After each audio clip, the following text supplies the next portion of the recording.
Welcome to a holiday special, 20th episode of Rising Tide, the Ocean Podcast. This is David Helvarg.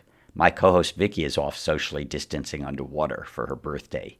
Today we have a special 1-hour recording of our Writers for the Sea panel that we just held with authors Philippe and Ashlan Cousteau, Enric, Sala, and Hannah Testa. Hope you enjoy it as much as we did.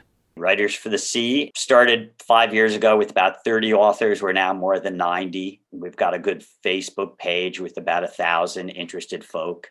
And of course, we'll be doing more of these and posting them. But we're starting with a couple of friends, people I admire. We've got Ashlan and Philippe Cousteau, ocean explorers, adventurers, environmental advocates, and filmmakers, as well as authors. Ashlan, you've got a background as an entertainment reporter. Philippe, I first met 16 years ago, third generation in the family business of saving the ocean. Your latest book's just out, The Endangereds, and soon to be out, Oceans for Dummies, and we'll come back to the books. Enric, I know back to scripts, another lifelong diver, as well as a script scientist turned National Geographic explorer and resident and founder of the Pristine Seas program, which has literally saved millions of acres protecting natural marine reserves. And I'm just about finished with your latest book, The Nature of Nature, which is kind of a personable primer to the science of ecology. And again, we'll get to the books. Hannah Testa, who I've known 2 years, met you in Florida when you were 16. You're now an 18-year-old high school senior, both a friend of animals and since age 10, an enemy of plastic. I think by the time you were 15, you'd help get the state of Georgia to pass a law. Plastic Pollution Awareness Day was created there, and you're continuing. Your new book is taking on the plastics crisis. So let's start with a quick roundtable, just a little bit more about each of you. Your backgrounds is let's let you speak for a couple of minutes of what you're doing, and after that we can get into why you wrote books. Ashlan, Philippe. All right. Well, David, thank you. Thank you for having us here. We are delighted. And yes, so I started off my career as a journalist. I went to the University of North Carolina at Chapel Hill, and I wanted to be a pop culture reporter. And I worked my way up to my dream job at E! News, where I was a correspondent and film anchor for about 7 years. And around that time is when I met Philippe. And I realized that while I love talking about fashion and Kim Kardashian's new haircut, not really, I realized that I was bored and I wanted to have more purpose in my life. And it was, one day when I remember going with Philippe to an event at the UN. And actually, I think it was the UN Convention for Migratory Species. And I hosted it, and Philippe was the speaker. And I remember sitting at the cocktail party, and Philippe had a line of people that wanted to talk to him about all things ocean and Cousteau. And then I realized that there was like somebody kind of hanging in the background and that wanted to talk to me. And they came over and they were asking me about celebrities. And the next thing I knew, I had a longer line than Philippe. So I realized, okay, here we are at this amazing meeting that's about changing the world, and people still want to talk about pop culture.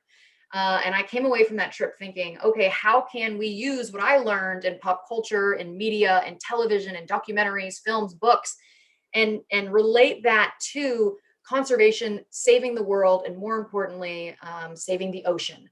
So that's what I do now. I try to make conservation and saving the world cool. So moving people from Frank Ocean to the actual ocean. Exactly. Exactly. It's, there's so many times that I've gone to an ocean conference and it's all the same people that are there. So how can we bring more people into the fold? How can we diversify our audience, literally? So that's kind of what I've always set out to do. And very much similar to that, my work, David, we've known each other a long, long time, back to our days in DC, getting up to all sorts of mischief and events and drinking like fish and fun, drinking like fish every once in a while, water, of course. And, my work has always been in storytelling and communications, inspired by my father, Philippe Sr., and of course, my grandfather. And, so I do documentaries and we do television and we do environmental education work. Hannah, we got more to talk about. I was looking forward to meeting you on this, because we've never, I don't believe, connected. Would love to connect more about your youth leadership work, as we do a lot of that at Earth Echo. And our work in storytelling in general, looking back at my grandfather, when my grandfather had a television series, Endangereds de Jacques Cousteau, there was half a dozen channels on television or so.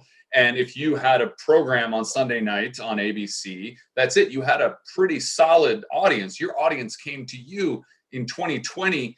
That's not the case. We have 1,000 channels and YouTube and internet and social media and all these other things. And so we need to go to our audience. And so we really believe that in communications, in the next generation iteration of my legacy, is really thinking about how do we blanket the market space, pop culture, et cetera, with lots of different ways for people to engage in the environment. Literature is one way to do that. We also do virtual reality, got a couple TV shows, starting a new blue economy business about building the blue economy, lots of other stuff that's outside the purview of today.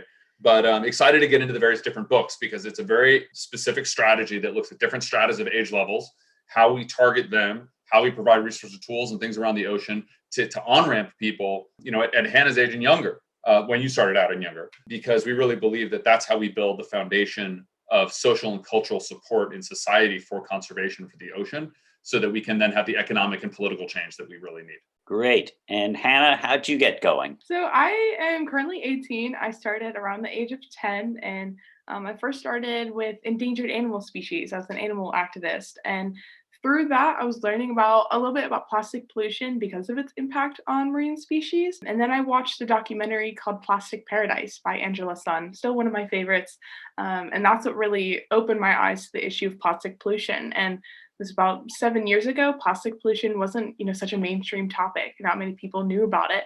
And I was completely baffled. I felt like my head was buried in the sand, and I knew I had to do something. And a lot of people didn't want to be a part of the problem. They just didn't know how to be a part of the solution. So I've made it my goal ever since to speak up and educate people on the issue. And now that plastic pollution is more common and more people know about it, I've shifted my focus more in towards policy and helping to lobby and testify and help pass legislation regarding single-use plastic. So I started the organization Hannah for Change, also when I was 10 years old, mainly for animals, but obviously shifted towards like plastic pollution, ocean conservation. So I've been doing that ever since. I've been public speaking and doing workshops and webinars, especially in 2020, a lot of Zoom webinars, but been absolutely incredible. And I work mainly with other young people and but also people of all ages, but mainly young people to inspire them that you don't have to be an adult to get involved in policy or, to grab a microphone and get up on stage and talk about the issues that you care about, because we're often told that we have to wait until we're older or that our voices aren't valid. So just reiterating to them that your voice truly is powerful and you can really activate it for change with the resources you have right where you are. And I think the last few years for certain, we've seen that, people used to say, well, youth are the leaders of the future. They're leaders today if we're willing to partner and work together. And the climate movement and BLM and all these emerging activist movements are youth driven. Absolutely. And Hannah, you said it so well. And I think that's really the key missing piece in the last few decades. The environmental movement has been focusing on and uplifting young people and building that social and cultural shift in society that can really support conservation, and youth are the way to do it. So bravo. And Enric, you spent your youth kind of hanging out on the Costa Brava like a little miniature turtle in the water when you weren't at the family restaurant. But tell people, give them the thumbnail on your extraordinary life. Well, thank you so much, David, for having me. And yeah, when I was a little boy, I wanted to be a diver in Philippe's grandpa's boat, the Calypso. That was my dream, right? Yeah. But I was born a little too late for that. So I studied marine biology, became a diver, and did a PhD, and ended up at the Scripps Institution of Oceanography, working with Jeremy Jackson and Nancy Knowlton here, who are listening now. And I was studying the impacts of humans in the ocean, the impacts of fishing and climate change. And one day I realized that all we were doing was writing the obituary of ocean life with more and more precision. So I felt like the doctor who's telling you how you're going to die with excruciating detail, but not offering a cure. So I decided to quit my wonderful job as a professor at Scripps and work on the cure. So I came to National Geographic Society in 2008 and proposed an idea. Why don't we go to some of the wildest places in the ocean, do research, media, and convince the key people in those countries to protect them before it's too late. And I call that pristine seas. And they, in their infinite wisdom, they decided it was a good idea. So I moved to Washington, D.C. in July 2008, 12 years ago. And since we have been combining exploration, scientific research, economic analysis, lots of media, and work with communities and policy work with country leaders. And we've been very, very lucky. We've been involved in the creation of 23 marine reserves from the Russian Arctic to Antarctica through the tropics and the temperate seas, covering a total area of 6.5 million square kilometers, so over half the size of the US. But that's not enough. So we're going to continue with pristine seas for 10 more years. Cool. Right on. So like you, Enric, and I think most of us in this movement, I mean, as a kid, I wanted to be a frogman and, save dolphins in America or be an oceanographer. And eventually I became a journalist, spent 30 years in a schizophrenic state of going off to cover wars and epidemics so I could go home and body surf. And it was more than 30 years into my career as a journalist doing print, radio, and television that I wrote my first book, The War Against the Greens, and have written 5 ocean books since then, because I sort of came to realize that books are a medium that, one, they take on a life of their own and they generate other media. And I also had more responsibility. I didn't need to drag a crew behind me. I just needed a pen and a reporter notebook. And I'm wondering, before we get into the specifics of your exciting books, if each of you just tell me what about book writing kind of inspires or motivated you to do at least one? I'll be brief. Again, it's as you said, David, they take on a life of their own. It's a very important medium, and it's a medium that can last, and for us, with a particular focus on youth, kids read books. They read a lot of books usually, and parents love getting books. And in fact, it's oftentimes a bit of a sneak attack, because by focusing on books for young people that their parents might be reading to them, it's a great opportunity to educate parents and adults as well, and make them part of the journey together, which is really what needs to happen. So books is just a great means of inspiring and educating. And for me specifically, I saw that there was a gap in the market. When I was trying to educate myself more on the ocean, I couldn't find really anything in between either a textbook that was like Oceanography 101 or a book that's really about the ocean and how it makes you feel and things like that. I couldn't find a book that explained how the ocean worked in layman's terms. So it was that hole and having time during quarantine that set me off on this journey. Hannah, why'd you write a book? Very similar reason. I saw a gap in the market, especially for like young adults. It was hard to find, books that wasn't pure research. It was easy for us to digest and understand. Although they are very important, it was harder for people. There wasn't really an introduction into the world of plastic pollution activism. And in a sense, it's kind of a guide towards how to get involved, like what the problem is, why it's a problem in the first place, and how to be a part of the solution. And it's mainly directed towards young people, kind of step-by-step basis of how I did it and how they can do it too. And Enric, I mean, you've written literally hundreds of scientific papers and published a lot, but is this your first book? It's my first narrative book, yes. And I wrote it because my head was hurting, because I talked to a lot of people, mayors, bank executives, CEOs of corporations, politicians, and they have no idea about how nature works, but not the most basic knowledge of ecology. So I had all these ideas in my head for 30 years, and I just lent my hand to the ideas, and the book wrote itself, because I wanted to communicate this, to communicate why our economy sits on top of our society, and our society sits on top of the natural world. And something as simple as this, my God, even the people in the highest positions, they just didn't get it. So that was the motivation. Well, and let's start going into the specific books we're talking about then. Your book, The Nature of Nature. It's almost hard to do this when it's disappearing. It's disappearing off the shelves. It's just so good. I kind of take it as like a personal primer on the science of ecology and how the natural world impacts us and how we can move from hyper predator to to recognizing our role as being part of the natural world and not apart from it. So tell me some more about, you just started to, about Yeah, the book I wanted theme to. and the publisher and how it's getting out there. Yeah, so I'm lucky that I work at National Geographic. So National Geographic Books agreed to publish the book. We made things much easier. And I wanted to communicate three main things. One is ecology for people in a hurry, basically. Telling a series of stories, mine and stories of other scientists who discovered what happens when species get together. What happens if we remove species from an ecosystem? How do species self-assemble in these wonderful things that we call ecosystems, forests, wetlands, coral reefs?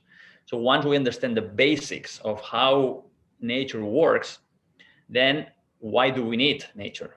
What are all the benefits that we get from the natural world that we cannot replace, that we cannot do ourselves despite our ingenuity and technology? And then I wanted to talk about the moral imperative, the moral argument for protecting the rest of life on our planet. And finally, of course, the economic argument, because you talk to the ministers of the environment, they'll say, oh, I understand this, we need to protect this place. But the Minister of Finance, the first question he will ask, because it's usually a guy, is how much is it going to cost? Right? So I wanted to show that the economics of protection of nature are very clear, that a world with more nature protected, a world with at least 30% of the planet protected by 2030 has a greater economic output. But then COVID happened. And I called my editor and said, hey, I think I want to write an epilogue, a final chapter of the nature of coronavirus and putting everything together, because the pandemic is something that has affected everybody, every single person on the planet. And she said, you have 2 weeks. And so I wrote a final chapter, and that's how I put everything together. As the pandemic, as the loudest wake-up call we've had about the need to change our broken relationship with nature. So years ago, when you were at Scripps with Jeremy and Nancy, they had a conference where they brought historians and journalists together with scientists. And at one point, I had to stand up and say there's a cultural gap. Us journalists tend to be ADD, and you scientists tend to be obsessive compulsive disorder. And all the journalists sort of laughed, and all the scientists in the front looked at me like, what empirical data do you have to prove that? What I really like about your book is that you simplify complexity. You explain the complexity of ecology with good examples like wolves in Yellowstone or sharks on the reefs that people can understand. And I think we don't just protect what we love, we protect what we understand. I'm now a big fan of your popularized writing. Thank you, David. And Hannah, your book is part of a series. Maybe you could tell us how it came about and who's putting out the series and what you're communicating. Yeah, of course. So the book Taking on the Plastics Crisis is part of a larger collection under Penguin Random House, and it's called the Pocket Change Collective. And right now, I'm the 6th book actually in their series, but they've got 2 more coming out next year. And they're fairly small books, hence the name Pocket Change Collective. They're supposed to fit in your pocket, but they're small books with big ideas, and it's mainly young people writing about different issues that they're passionate about and their journeys, and really just educating and empowering and inspiring their readers to take action and to really, motivate them. So obviously mine's on plastic pollution and its connection to the ocean, and my journey in activism, how, I don't live by the ocean. I'm in Atlanta, so I live hundreds of miles from the nearest beach, but so talking about how we impact the ocean and how it impacts me and its connection to climate change. I think it's important to highlight how those are intersectional, because a lot of times we see them as 2 very separate big issues, but they're very much interconnected. I talk about recycling and why it's not ultimately the best solution, because I think especially for young people, that's what we're taught in school. Recycling is the solution, but with the 3 R's, we're taught reduce, reuse, recycle. I add 2 more, which is refuse and raise awareness. And I talk about, raising awareness on the issue. And once you educate yourself on the topic, you can then educate others. And one of my favorite parts of the book is I actually highlight other young people that have done incredible work regarding plastic pollution and their movements and their successes of all ages all across the world, because it's not just me. I'm not the only young person. There's so many young people that are taking action on this issue. So I want to make sure I highlight these other young people and also what other people, the other readers, can do in their own communities as well. So, and Philippe and Ashlan, you've got a couple of books, one just out, one in the works. Let's start with, and I haven't read it yet, but I'm really looking forward to The Endangereds, which has a polar bear, a narwhal, a pangolin, and a very timely a pangolin, and an orangutan. So tell me what The Endangereds is about. Well, first, I just want to say, Hannah, the 15 years of you and doing youth activation, youth education work through Earth Echo, and we continue to grow every year. Such a brilliant approach, because modeling behavior, and I think particularly as much for young people as for adults, for people to recognize that just how extraordinary and the work that young people can do in terms of passing laws and raising money and protecting land and all the things adults. So many adults think of young people as like, oh, you get to beach cleanup or something, which is fine and that's good, but there's so much more to it than that's potential. So I'm really excited. I can't wait to look at your book, because we also look to model that kind of behavior, and that's really important. So bravo. Endangereds is a book that just came out about 2 months ago with HarperCollins. It's part of a series. This is book one in a series. And it is, Hannah, you like this, it's a response to the endangered species crisis that we're facing in the world and how things essentially are out of balance. It's a middle grade reader book. It's targeted 8 to 12 years old. And it's about a motley crew of endangered species, a pangolin, a polar bear, as you said, a narwhal, and a orangutan, who band together, are rescued from the wild. All their backstories are based on reality. We partner with the World Wildlife Fund, so we have real information at the back of the book about each of these species. So they're all rescued from the wild, brought to a secret facility in the Galapagos, where they're administered a special serum. And with that serum, they achieve this hyperintelligence, unbeknownst to their human captors or rehabilitators. And they go on special adventures. So you can see Nukilik, the polar bear, is wearing a bandolier, and they fly red tail, that plane. Yeah, and there's a orangutan, there's a reef, the orangutan, their leader, swinging through the air. So they go on adventures like an A-team for animals all over the world. And it's really looking at how we can, tap into the passion that young people have already for animals at this age group, give them really good, real information, all the backstories of the characters, all the issues they're grappling with, from climate change to, the depletion of the grasslands and prairie dogs, to the reintroduction of, and the need to reintroduce other characters here, black-footed ferrets. All of that is really a way to teach through fiction. And we're looking already at doing an animated series out of this. And we did a series of webinars with experts in the field that was free as part of distance learning throughout November. We did for schools all over the world. Those are all archived online at theendangereds.com. And so again, the idea was really, how do we build a whole story world around this critical issue for young people? And how convenient that A-team actually, A is for animals. Exactly. And D is for dummies. So I've seen a lot of the, different things for dummies, the car mechanics for dummies. You're working on Oceans for Dummies? Yes. So, well, I will like to say the one thing that I love so much about this book is when you look at the binder, it says Ashlan Cousteau, and that is because Philippe's co-writer was Austin Ashlan, but I personally like it because it looks like I wrote this book, though I did People not. Look at it and they're like, Ashlan, this is your book. But yeah. So while Philippe was busy on this, obviously Philippe was born into this amazing family with an amazing legacy that is all about conservation in oceans. And when Philippe and I were dating and when we were getting married, and I just realized that my knowledge of the ocean from, I took AP biology and I took AP chemistry in high school, but that's it. And we didn't cover the ocean much. And as I wanted to kind of dig deeper into just understanding the basics of the ocean, I really couldn't find anything. And I will say that, growing up, the scientists that we were all used to were not amazing scientists like Enric. They were scientists that spoke like scientists. They couldn't explain what they were talking about. They would talk down to you.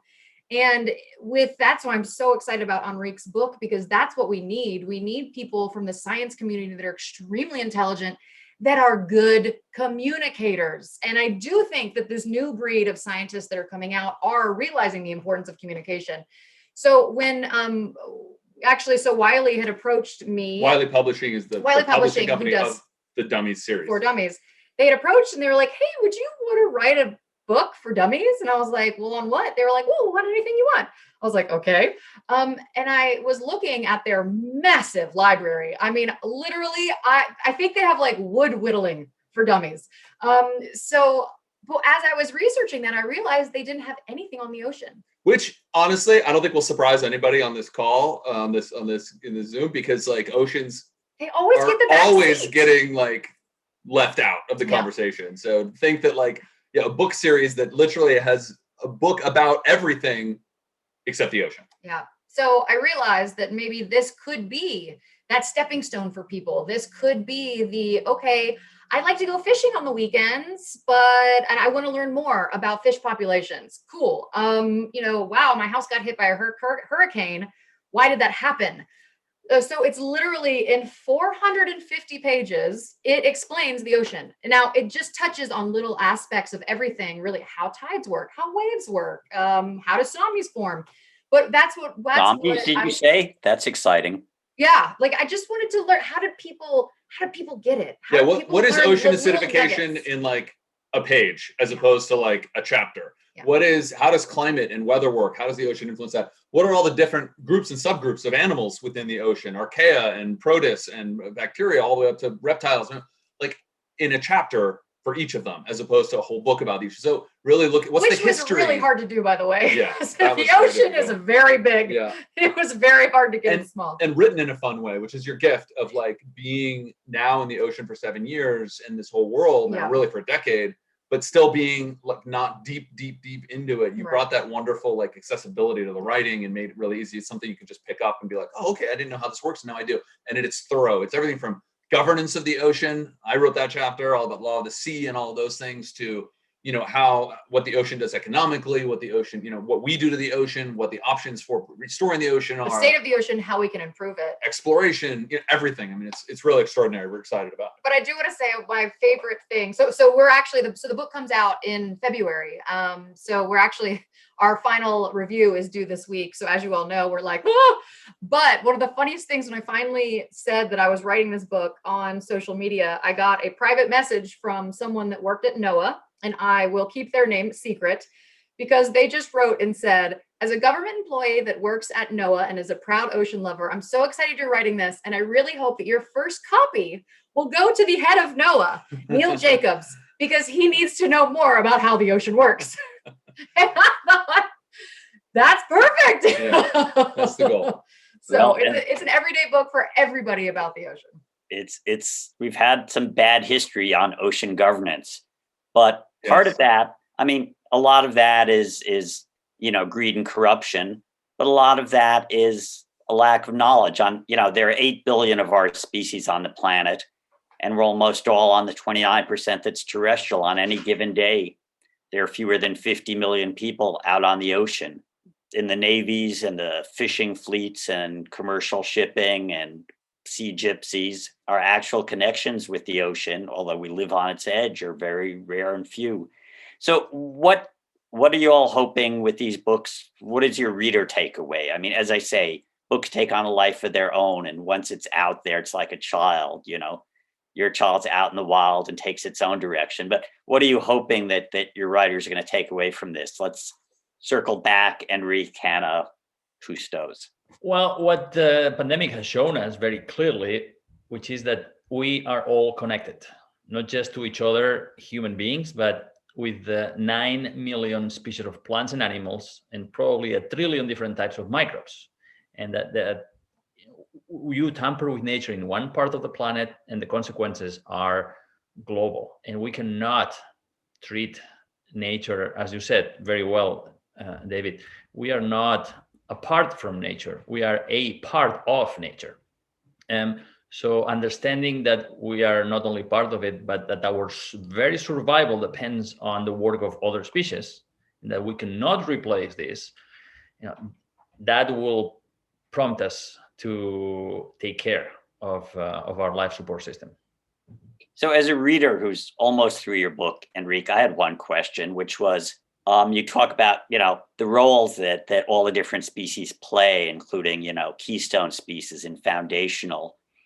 And as much as I don't like them, mosquitoes feed bats and cockroaches clean up after other critters' messes. Have you found an actual ecological niche or useful purpose that humans fulfill? Haven't thought about that. That's a great question. We are predators, right? We are top predators. I think we need to shift back to, I think that we conservationists are the immune system of the planet. We are like the B cells or the T cells that have activated because we need to get rid of the invader. Only that the invader is ourselves, right? So I think that our role has to shift from reckless, unfettered growth based on leverage to the gardener, the steward. I think the niche that we have had until now is just doesn't work anymore. We need to get out of that box and understand that it's not all about us. So yeah, we need to shift our niche. So there you go. You just made up a new discipline in ecology: niche shifting. Niche shifting, move over. We're like nature made conscious, and we're both in the 7th or 8th global extinction. We're both the meteor hurtling toward the planet and the planetary defense. So nature made conscious. I like that. So Hannah, who's reading your book, and how are you getting out there in the you're not taking book tours. None of us are doing book tours these days. How are you outreaching on your story, and who's your target audience really? Yeah, so my book came out in October, so right in the middle of the pandemic. So all the previous plans we had to scratch and start over. But really just trying to push it out into schools and the school systems and like science classes, green clubs, as much as possible. And I'm actually also working with other schools in my own community, hopefully to get one book in every school in my community, but also to donate my book into schools in marginalized communities. So students in those areas that may not have these opportunities to read books like this on current issues or see other young people taking action on these issues, and hear the message that, you are powerful and you can truly change the world, because a lot of times those kids in those communities don't get that opportunity or don't get that message. So I wanted to be able to give that to them and work with them. So I'm actually working with schools in Atlanta, trying to do some in California. I'm doing Liverpool, England. So already a lot in the works, which is super exciting, and really just trying to push it out as much as I can to, like, it's around middle school, high school age group. My brother, he's in 4th grade and he can pretty much understand it, but sometimes he's like, what does this mean? So I have to kind of explain a couple things here and there. But overall, it's pretty just like the basics of plastic pollution, like why you should care in the first place. And I've heard back from a lot of like my family that have not heard me speak. They're like, I had no idea. Like they'll see like things I say or post, but they don't fully understand, I guess, like the more details that are left behind. They're like, I had no idea how big of an issue this is. And, fire up people that, this is a huge issue. And all of us, we need to come together hand in hand to tackle it. It's not going to be one person that's going to save us from this plastics crisis. It's going to take all of us. And something I wrote in my book, which I love, is the weight of the world is not as heavy if we all lift it together. And I think it's going to take all of us coming together, all of our individual parts, kind of chipping away to create real change. It's nicely put. Lightens my spirit. Philippe, years ago, I appreciate you. You did the introduction for my book, 50 Ways to Save the Ocean, which is also illustrated by Sherman's Lagoon cartoonist Jim Toomey, and we'll have Jim on one of these as well. But earlier on, you're saying you've got other books that you've done and others in the works. Mention some of your other. Yeah, so for us, it's really about how do we again build a movement and enhance and empower and hopefully foster more Hannahs. That's really the goal, because that's how we're going to really change this situation. I mean, look at the last election. A major motivating factor to get young people to the polls in record numbers was climate change. And that's a direct result of our organization and many like us who have been focused on, even when it hasn't been popular and the funding hasn't and still isn't there, frankly, from the foundations and the traditional ocean funders to support education. We've been doing it for 15 years and along with some of our, many of our colleagues in the education space and schools and amazing teachers, And it's been building that youth movement of people who care about these issues. So for us, it's about how do we grow that pipeline. So a few years ago, I came out in my first book, Follow the Moon Home, which is an elementary book. It's all about a little girl that rescues sea turtles in her community using a service learning theory, kind of a whole problem solving project in the book. And we won a bunch of awards. It's been a really terrific book for, 5 or 6 years now. And then Ashlan and I decided to go even younger. And we're doing this project called Ocean Champs. And this is exciting because this is using a new technology that was essentially pioneered in school photography. Yeah, and they can, using AI, they can take any child's face and really capture it and really put it inside the book. So it's a personalized book that kids go on adventures with Philippe and I to meet really amazing undersea and maybe on land So we're creatures. animated. So we're animated, and then any child can come on the adventure with us. This is our little daughter Vivian. So this is a sample. Example. And it actually, little kids are such narcissists. We realize, I mean, this is for kids from, 2 to 6, 3, Yeah. So putting their actual picture in the character. So it's all digital now. So you send a photograph of your kid, and then a few weeks later, you get a book with her picture in it, his or her picture and their name. And throughout the book, they go on adventures. So in this case, we're going to a Belizean reef. We meet a grouper here. It's based on a real story of that we had an adventure where we were filming a show for a travel channel. And throughout it, the character kind of goes on this adventure. So we're also looking at animated for this. And this is a way to hit kind of even that younger, and then kind of Follow the Moon Home and that level, Endangereds, and then, for the adults. Because fundamentally what we find is that, youth, again, the youth is key. Hannah just said it really well, where she said, parents and friends and older people in your family are like, oh, I had no idea this was such a big issue. They'll listen to you, right? So we're about building that pipeline, building those Hannahs, and creating the support for people to care about these issues. So this is great. This is basically a publishing technology that allows us to bring selfies back into books. Yes, exactly. 100%. Exactly. Maybe we'll get that shift back from, every new media. There's no new media that's destroyed old media. So maybe this is a way that we bring people tap it all together and back into the book binder. We got to build the desire, because Enric said so well, so few people really understand the basics of how ecology and the environment and all these biodiversity and endangered species and invasive species, all this stuff works, and why it's a problem. It's shocking. So, it's all strategy together from the books for adults to young people, and how do we, grow that movement. And specifically for Oceans for Dummies, I wanted to reach out to the average person that maybe lives in the middle of the country and they don't understand why the ocean pertains to them. And, we explain, like, for instance, if you're worried about national security, okay, we explain how the Somali pirates and the terrorism that is funded by them started out as a goofed up fisheries management. Lack of fisheries management. And we talk about, okay, you care about money and a great, strong economy. Great. If the ocean was a country, it would be the 7th richest country in the world. So technically the ocean should have a seat at the G7 summit. But then we also talk about sharks and how amazing they are. And if you are indeed afraid of sharks, you should be more afraid of having a heart attack, getting in your car, going in an airplane. So I think specifically for oceans, we almost want to step back. And really wanted to target the people that don't just want to save the ocean, but the people that don't care about the ocean. Don't know about the ocean, because then if they know about the ocean, they'll hopefully care about the ocean, and then they'll want to save it. And books also change language. You read Enric's book, you have the actual ocean experience, you realize it's not shark infested waters, it's shark enhanced waters. That's right. Exactly. So I think there's probably a lot of interest, and there's some questions building up. So maybe we can get Natasha who's been looking at the questions, to get us into the Q&A portion of our discussion. Hi, everyone. Thank you. We have a few questions from our attendees. You guys touched on this a little bit, but Jeff was asking about how the pandemic has affected book sales and publishing. Obviously, you guys are not doing tours, but book sales are up in general.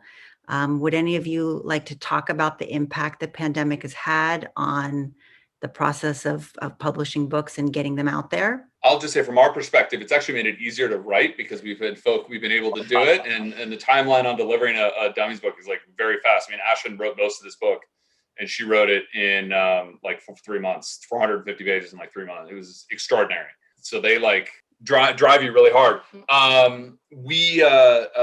So from that perspective, but yeah, the PR and the press has been difficult. My book came out at very end of September, Hannah. So like all the PR plans that we had out the window.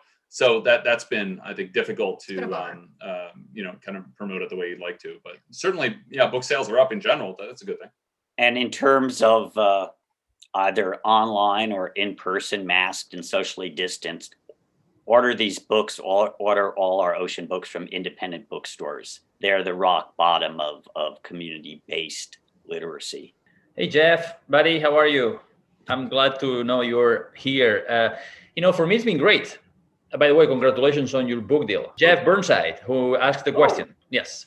So for me, it's been actually easier because I can give a book talk in LA in the morning, another in Baltimore in the afternoon, and another in Hong Kong in the evening. So it's been really much easier on my health and my body. And I've been able to reach to so many more people. So there is an advantage of having, everybody connected to the Zoom sphere. It's great, and actually with the elimination of travel for book tours, the time you save, you can do other socially distanced activities like go diving. And Jeff Burnside, also from Society of Environmental Journalists. I think that there's future collaboration Writers for the Sea can do with SEJ. I'm thinking a panel of like journalists who've written ocean books, like Ian Urbina and Julia Elprin, from the Washington Post, Ian, formerly New York Times. I think, with Writers for the Sea, it can be a professional organization to really expand the sphere. There's Mystery Writers of America, but I really didn't get thinking about Writers for the Sea till I saw that there's also a Cat Book Authors Association. And if there's a Cat Book Authors Association, there ought to be an association of people writing about the other 2/3 of our planet and the other half of our oxygen. Yeah, David, it's so true. I was just reading a survey that Pew did. I believe it was Pew, of global leaders, asking them to rank critical issues. And climate change says that was at the top of their list, and ocean was at the bottom. And it's like, oh God! All right. So a long way to go on that. Weather. Yeah.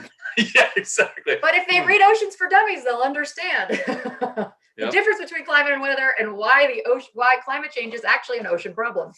But Wendy has a question actually for you. Oh no, Natasha's in charge. Oh, that's true. Natasha, we've got more questions. We do, and I think this is something we haven't really touched on, which is books and just information in general about what we're doing on a management level to protect this resource that we care about. What do you guys have any recommendations on books or information on how we're actually protecting the ocean? Well, in terms of policy, there's an old book called Blue Frontier. It's kind of out of date maybe, but it's got that comprehensive well, and also one of the main things that we're pushing, actually, that the whole reason we did Ocean Champs and we talk about so much in Oceans for Dummies is 30 by 30 and the call to action that so many amazing people, including Pristine Seas, are doing by just trying to protect 30%. We must protect at least 30% of our ocean by 2030.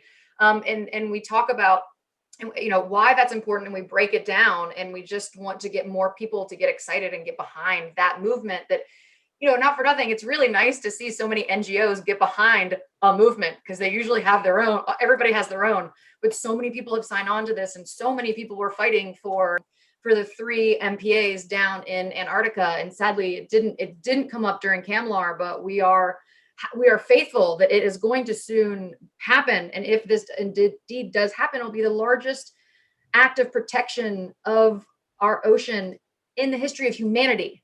What an amazing legacy we can save for future generations. And we're at a great moment for policy potential. I mean, we have a Ocean Climate Action Plan that all the authors today are signatories on, along with our new climate czar, John Kerry, has signed on. I mean, it's a template and a way to build a constituency because things are more possible. I mean, I was so happy to finally write my last article on Trump and the environment. It was titled Trump to Ocean Drop Dead.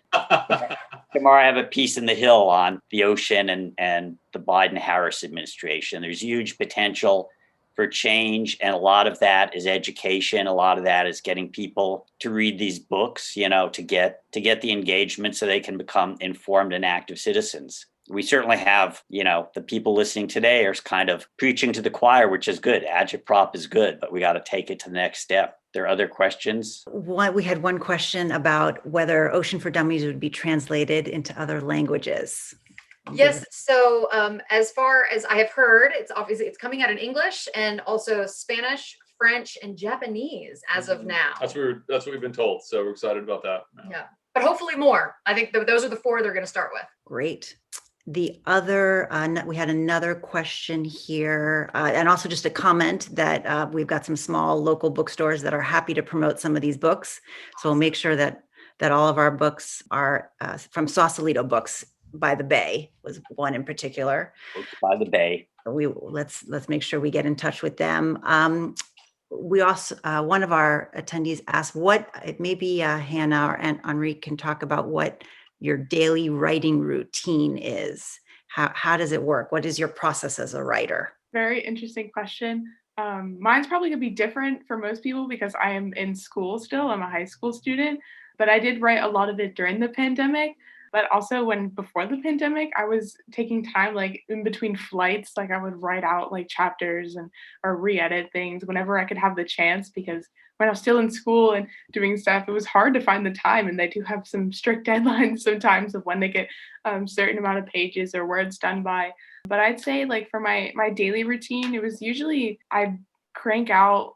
I kind of just, I say throw up for lack of better terms, but like the ideas I really want to make sure I cover like on another piece of scratch paper of like, this is what my goals are and the ideas that I had and I've been thinking about, and then kind of forming those into sentences, because as a public speaker, obviously, you can play around with tone and you can say things that are, funny, or you can make things come off differently than how words can. It can be harder. And I definitely struggled with that, is trying to still make it captivating, especially for a younger audience, just in words without having me talking to people and actually like connecting them with my voice. So I would take quite a bit of time just trying to formulate it exactly how I wanted it to. And that would take a lot of writing and rewriting and going back through and finding different definitions and synonyms for words that I was looking for to perfectly fit what I was looking for.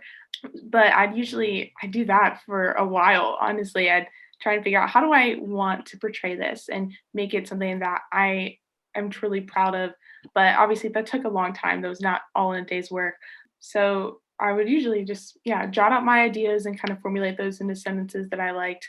And then a lot of times I do some research and find like new upcoming data. I'd try and include statistics, but also break it down. That's easier to digest for other young audiences, especially when you talk about like big numbers. A lot of kids don't even understand what like 8 billion tons of plastic in the ocean mean to them.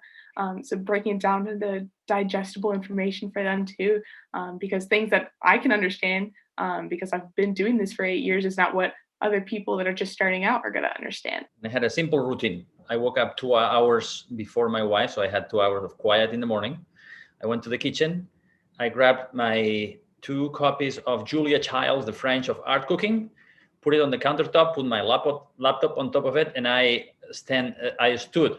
That was my standing desk for 6 months, every morning for 2 hours. But nobody writes as fast as Ashlan. Man, you are a machine. Oh, that's insane. Well, I moved something because Philippe, if you move a little bit, I will tell you. So that is the corner, all the clothes. I sat in that corner for 3 months? Yeah. And I wrote 450 pages. And I wrote 3 chapters. Okay, sorry. Philippe wrote 3 chapters, and I wrote ones. The remaining 21 You chapters. know, and here's the thing. We had a wonderful co-author. Joe helped We us did organize. I think the key for something like this is organization and like pre-planning. So, there was the writing part, but there was a good 6 weeks ahead of that, prior to that, which was like planning. So the first thing was like, how do you write a book about all things ocean? So it was just like thinking through very specifically in the table of contents and organizing the book, of being like, okay, here's the big broad buckets we know we need to cover. We need to cover the physics of the ocean. We need to cover the biology of the ocean and the chemistry of the ocean. Okay, so how do we then break that up? And so there was a good 6 weeks of like organizing and thinking through the structure of each of these, and then breaking them down into more and more specific table of contents. Yeah. And then there was a roadmap for you to be like, right. And page count. Like we knew how many pages we wanted to, maximum pages we could hit. We kind of went over that a little bit.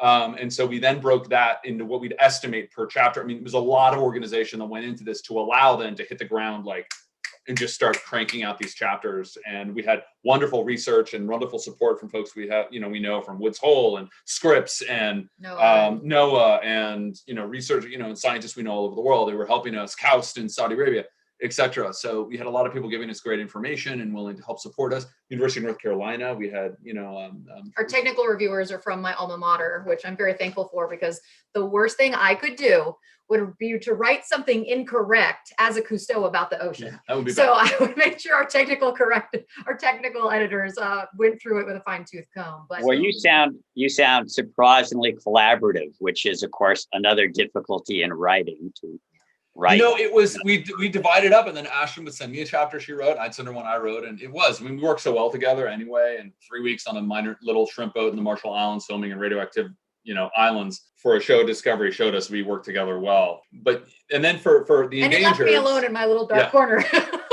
I can tell when she's like in a space. But for the Endangereds and for fiction, it's similar but different in that when you're putting a fiction book together, which I've done a few now, and we're right in the middle of book 2 for the Endangereds, it's thinking more of like, what are the characters, what are their backgrounds. We wrote bios on all the characters that don't end up in the books just for us to stay consistent with them. We wrote rules about the world. So yes, we want all the science to be accurate, but an orangutan can fly an airplane. So where we changed the rules about nature, we knew specifically what we were doing. And so writing those rules. So again, preparation, and then thinking through what's the story arc and what are the conflict in the characters and what are the key conservation themes we want to bring across. And then how do we tell stories around each of those and work on that for a few months in that story arc. But then writing the fiction, writing the Endangereds with my co-author, Austin, is more like a 9-month process probably, because it's just there's a lot to that, the fiction. And some of it's metabolic too. I mean, it sounds like, Enric, you're a morning writer.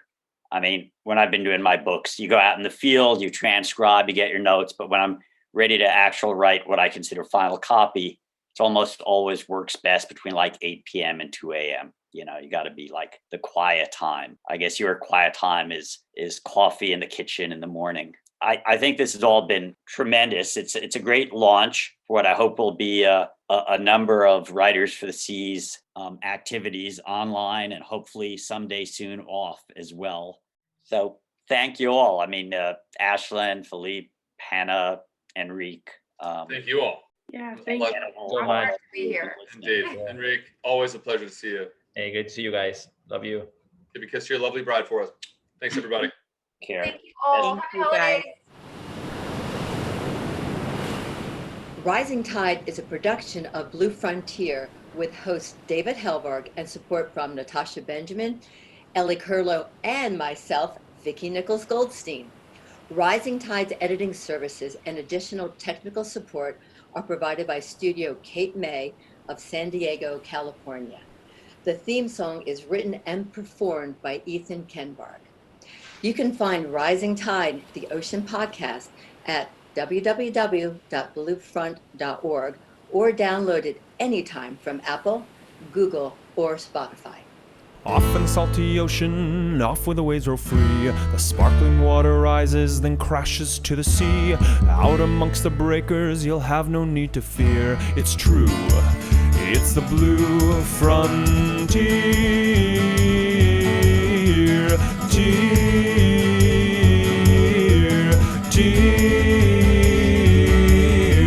Off in the salty ocean, off to the blue frontier. Sparky, come here, buddy. Sparky! There you are. Good boy, Sparky.